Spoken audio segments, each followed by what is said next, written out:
was thinking about bringing back the Jim Fannon Show, like trying to do it just like my old radio show, having all my own music and running it all myself, you know. Anyway, thanks for tuning in today.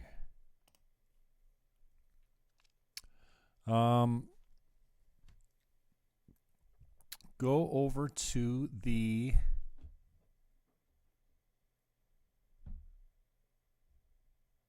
YouTube channel, youtube.com/Jim Fannon. youtube.com/Jim Fannon is the address. Subscribe, hit the notification bell so you can stay on top of all the videos that are coming out on the channel. And thank you for the recent subs. I appreciate it. Wow, the channel has completely exploded. That has changed everything for me because now I'm monetized and, well, I'm running commercials on my feed now, so you have to put up with that, but that's the only way to get paid is to run the commercials. So strangely enough, and a pleasant surprise, I hit the thresholds that I needed in no time, overnight, basically. So I've been banging away on the YouTube thing, and I never really had hope to actually make some money off this, but it appears that now I am able to, and I just have to keep up the content quality and keep my subscribers and my traffic, and I'll start getting some checks, which is sorely needed because I haven't been all that busy doing real estate work. It's not that I don't have the time, I just don't have the leads. And man, the market has changed so much. The big market of Toronto is crept in for sure. We got a lot of out-of-town agents coming to town to do business where, back in the old days, they just referred out. They didn't need to drive all the way down here. But now they're driving down here for their 2% or their 2.25 or the 2.5. Also, go over to the Commission Coach. We're on Twitter at Commish Coach, and then everywhere else at the Commission Coach and thecommissioncoach.com. If you want to learn how to use a 7% commission with 4% to the selling broker to potentially put more money in the seller's pocket. And for sellers out there, I don't care if you're private or you haven't listed yet, I'll take 15 or 20 minutes out of my time to speak with you directly and teach you and tell you what the pros and cons are of using a discount commission versus an inflated rate of commission or even a regular rate commission, because many believe the urban legend and the false narrative that's been created that if I am charged less commission, that means I put more money in my pocket. And that is not normally, it's not always true. And actually, the reverse can be true. So offering more money to the buyer broker that doesn't represent you, the seller, that actually represents the buyer, could be an effective way of putting more money in your pocket. And if it doesn't work, then you have every right to say, you know what, I'm not happy with my bottom line, and I'll take this bottom line if you guys work for that, or I'll take this offer if you guys work for this, giving me a bottom line of that.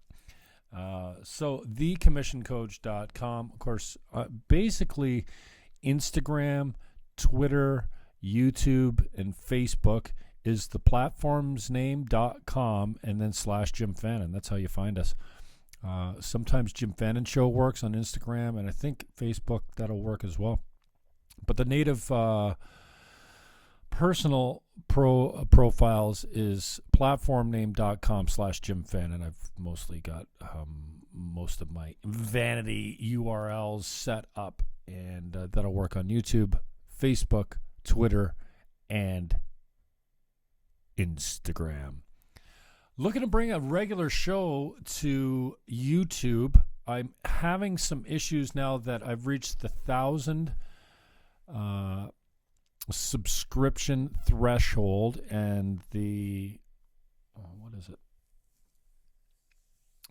4 hours of 40 hours or whatever the watch time threshold is. I've surpassed that on the 21st of November. So this is very new. It was only maybe 2 weeks into this as far as my road on monetization.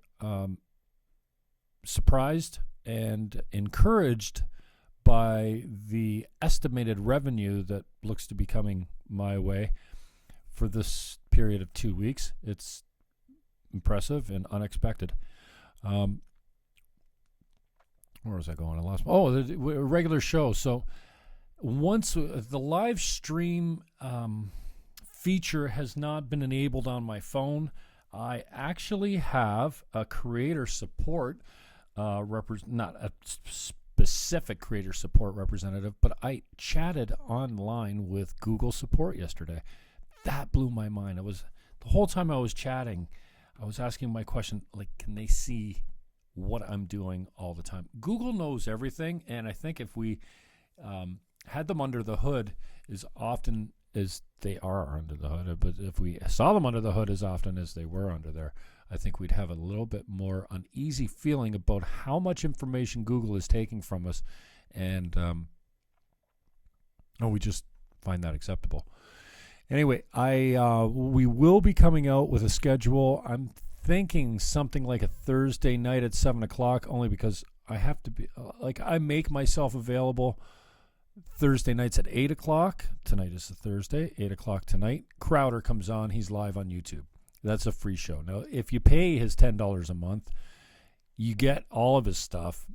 I don't. I only give my money to Gavin McInnes so far. I don't have a whole lot to spread around as far as my online watching activity goes. But Gavin McInnes at freespeech.tv is someone I like the guy. I find him very entertaining and hilarious. Stand-up comedian formerly. Just funny. His interaction with Ryan Katsu Rivera is pretty cool. He's got some great chemistry there. So we're going to pick a night around 7 p.m. I'm not sure. It'll be Tuesday or Thursday, I think, because those are the days that I think would be best. Thursday would be a lead into Crowder. Tuesday, I'd have all the time. But I'm thinking about coming up with a schedule, 7 p.m. As a start time, and looking to go for about an hour, whether it be monologue, whether I have guests booked, or what have you. But I think if we had a regularly timed show that you could count on going live at a certain time every week, I'm hoping that would bring more subs and more eyes onto it. Wow, we've had some great interviews. I've been releasing them steadily. So go over to the channel. But just to give you an idea of who we've been talking to, and I've got some other interviews that I'm working on, but I'm hesitant to let them out because every time I seem to jinx it when I do that. So I'm not going to talk about who I'm working on, only because as soon as I mention their names, they seem to go away and stop returning my calls. But I do have a couple, really. If you've been listening to the program, you know who I'm working on, and I just don't want to jinx it at this point. So Don Cherry's Grapevine is up. NBC's America's Got Talent is sexist. Put a clip up there about that.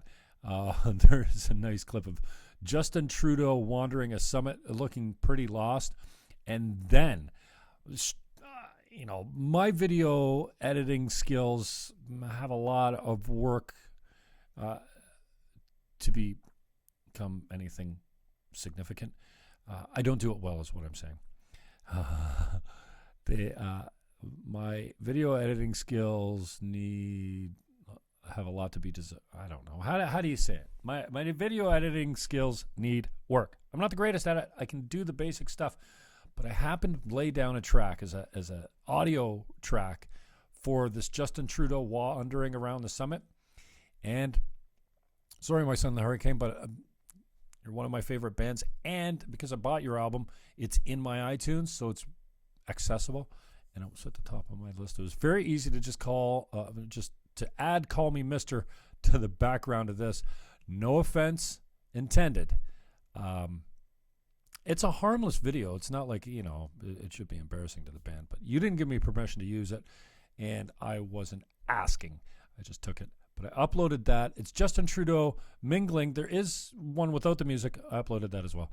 He's not mingling. He's wandering through a summit. I think it might have been the G20. And I set it to Call Me Mister by My Son the Hurricane. And without edits, just laying it down from the beginning, it works out pretty well. Go check it out. Andrew Scheer's up there as well, giving a message to Justin Trudeau. Trudeau's there backpedaling and sidestepping questions from the media about how he was gossiping behind Trump's back. And the video of the little gossip session is up there as well. The Canadian Prime Minister was sitting with Donald Trump, President Donald Trump.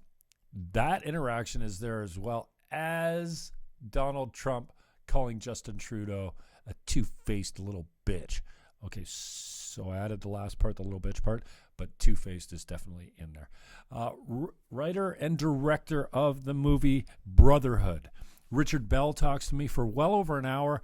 Brotherhood is a movie that moved me quite significantly. Richard was a great conversation. The story is unbelievable about a 14 boys that in the summer of 1926 were up on Balsam Lake at a boys' camp, Christian camp maybe, I'm not sure exactly. And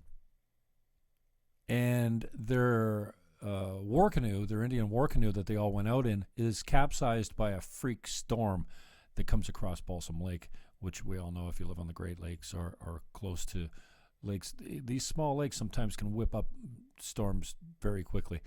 So Richard Bell is the writer and director of the movie Brotherhood. He speaks to me and then was nice enough to come on when I premiered it this week, a couple of days ago. He was actually online answering questions of the viewers that were typing in comments. So that was cool. Richard Bell, look him up. The movie is Brotherhood. Today is, it's Thursday, December 5th. It sounds like tomorrow, Friday, December 6th. This movie premieres at the Cineplex. I have it right here, and I have the ticket link. The ticket link and all the information is in the copy of the YouTube video, and I'll give you the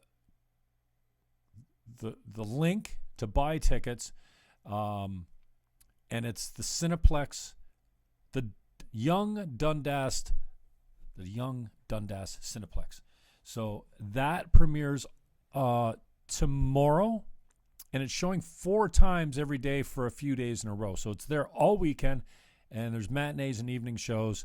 Brotherhood is the movie. What a heroic, uplifting story. I mean, it's kind of tragic in some respects, but strangely leaves you hopeful. And it's a narrative on masculinity. It really makes you think about what men go through today, what boys go through today, and some of the confusion that surrounds them in this new age that we're in. So youtube.com/Jim Fannon. Brotherhood is the movie. Richard Bell is the writer and director. That was a pretty good conversation. John Barbour. John Barbour was the creator, accidentally created the show Real People. I don't know if you remember the show Real People, but they call him the godfather of reality TV because he was the first reality TV show with this Real People.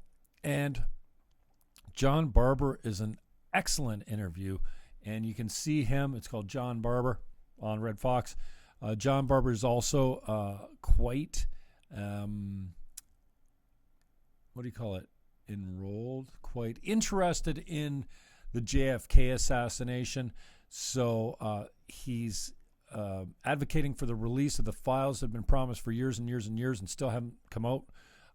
He's got a really cool take on Red Fox, who was his mentor.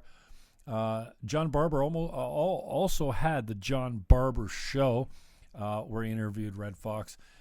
I saw an interview of John Barbour on with Old Blue Eyes, Frank Sinatra, while Frank Sinatra was filling in for Johnny Carson.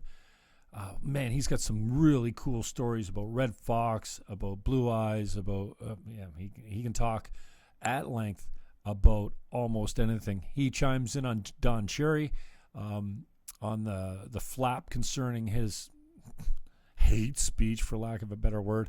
Yeah, he said, buy your poppy, spend your $2. If you come to this country and you want to, enjoy its milk and honey, then buy a freaking poppy. I didn't think there was much wrong with it, but the cancel culture got rid of him. He talks about free speech, JFK, and the book that he's got coming out, Your Mother is Not a Virgin. It's I haven't read the book. John, very generous man. 86 years old, I think. Is he born in 1933? I'm pretty sure he's 86.